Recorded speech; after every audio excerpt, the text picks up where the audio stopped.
Bienvenue au rapport de la semaine du CF Montréal.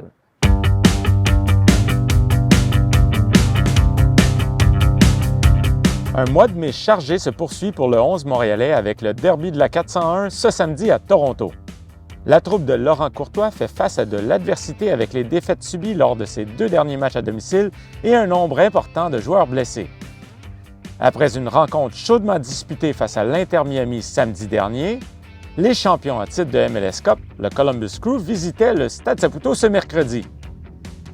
Malgré l'égalisation de Mathieu Choinière avec un but sur pénalty juste avant la mi-temps, le club de l'Ohio s'est emparé de l'avance en deuxième demi sur un but de Diego Rossi. Puis, le Crew a cloué le cercueil des Montréalais avec un 3e but marqué en fin de match.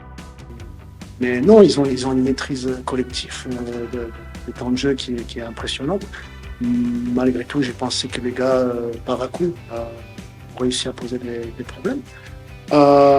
Mais clairement, oui, pour la première partie de ta question, il y a une phase de rotation qui est nécessaire et qui donne des opportunités à certains qui n'ont pas eu le temps de jeu qu'ils espéraient.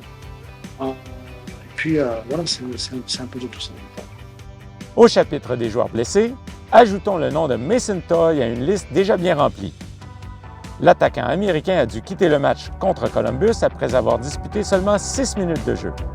En dépit de la défaite, on soulignera le début en MLS du Montréalais Alessandro Biello.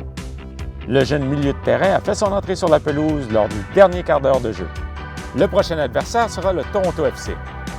Après un bon début de saison, les Reds viennent d'encaisser une 2e défaite d'affilée en déplacement à Nashville.